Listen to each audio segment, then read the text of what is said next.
Ce qui différencie Dahmer, des dizaines de signaux d'alarme ignorés. On analyse le profil psychologique de Jeffrey Dahmer et les signaux d'alarme ignorés. Bienvenue sur Dans la tête du crime. On analyse la psychologie derrière les crimes. 3 nouvelles analyses par semaine. Partie 1. L'enfant que personne n'a vu.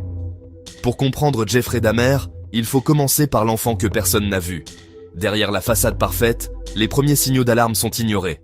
C'est là que tout commence. Dans ce garage, sa fascination morbide pour les os commence. Adolescent, il réalise son homosexualité.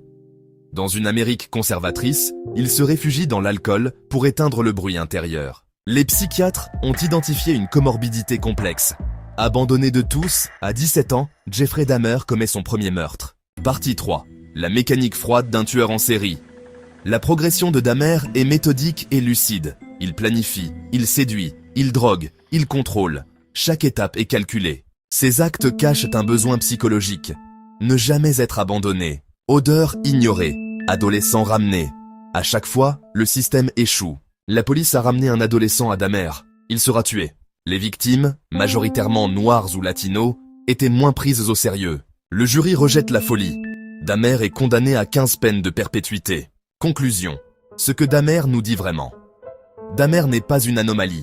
Il est le produit extrême d'une série d'échecs, familiaux, institutionnels et sociaux.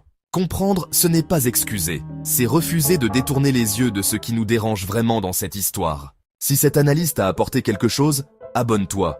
On publie 3 analyses par semaine. Et dis-moi en commentaire, selon toi, est-ce que Dahmer aurait pu être sauvé si quelqu'un était vraiment intervenu à temps? Je lis tous les commentaires. À très bientôt.